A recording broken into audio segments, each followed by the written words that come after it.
true father-in-law, nice guy. He had a house full of people. He had his sister.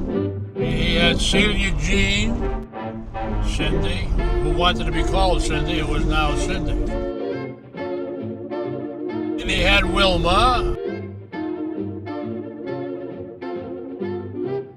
his grandmother there, his mother, Bessie. That was his mother. They all lived in the same house, I'm telling you. And me and Elaine.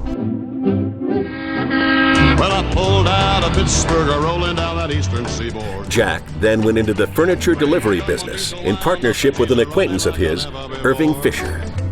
I borrowed $25 from my father, put $25 on a truck, and then went looking for a partner and got Irving Fisher.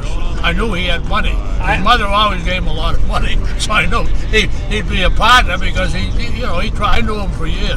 They moved to Stoughton, Massachusetts, where their first son, Mark, was born in 1946. 4 years later, Elaine gave birth to twins, Joel and Rosalind, now Lindy, who was named after Jack's mother, Rose. Andrea, the youngest, followed in 1952. The family moved to Nantasket in 1950, purchasing a converted Army guardhouse that was transformed into a modest single-level home perched high on a hill overlooking Massachusetts Bay and Boston Lighthouse, with a view of the Boston skyline a mere 10 miles across the water. And I just fell in love with the place right away.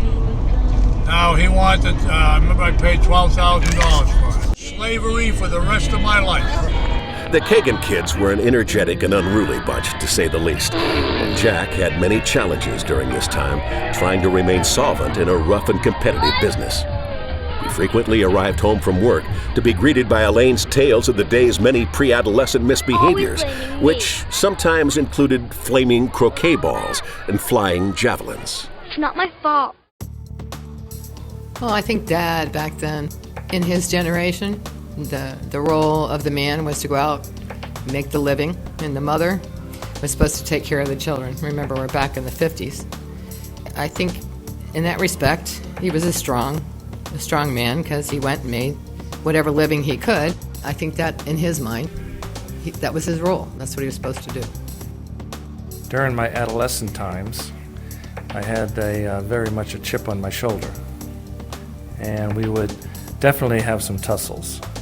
Until I said one time, I really don't want to take this anymore. I'm going to start fighting back. So he just held me with his hand out straight on my head while I'm going crazy trying to punch him back, but it really didn't work too well.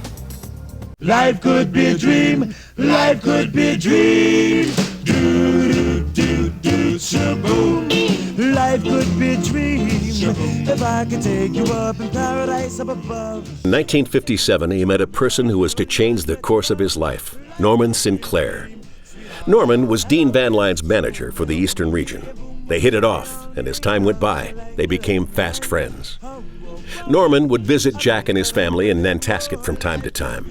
His Washington, D.C. area moving and storage company did business with the military, and he wanted to teach Jack the benefits and business potential in dealing with the U.S. government. In 1961, the combination of Norman's persuasiveness and Jack's circumstances finally convinced him to partner up with Norman and run operations for him in the Washington, D.C. area. Hit the road, Jack. Don't you come back no more, no more, no more, no more. Hit the road, Jack. And don't you come back no more. What you say? Hit the road, Jack. The Kagan family bid adieu to Hull, Massachusetts, and hit the road for Maryland. Norman had the good sense and good fortune to hire an individual who was perfectly suited to manage this type of operation.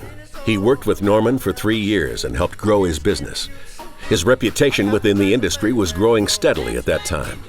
When the two men had a major disagreement, Jack felt the time had come for them to part ways. He left Embassy, found a position in Northern Virginia, and after another relatively short business partnership, he decided that it was time to realize his dream of independence. In spite of their disagreement, Jack and Norman remained lifelong friends.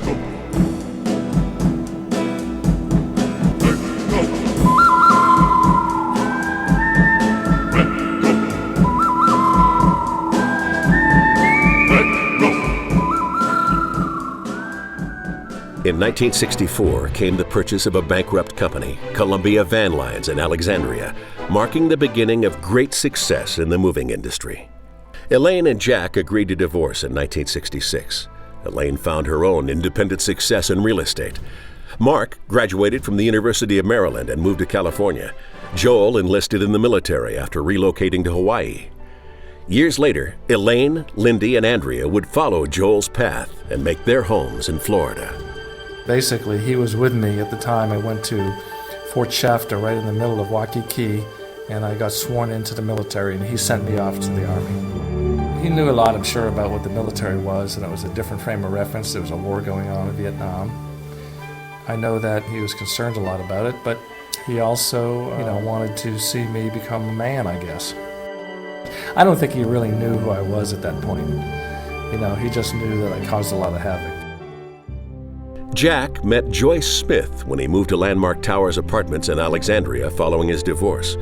She worked the front desk at the apartment building. Their relationship developed into one which remained a mystery to some, but those who knew Jack knew there was a love and fondness between the two that lasted until Joyce's untimely passing in 2003. She was devoted to him. They had many adventures and good times together.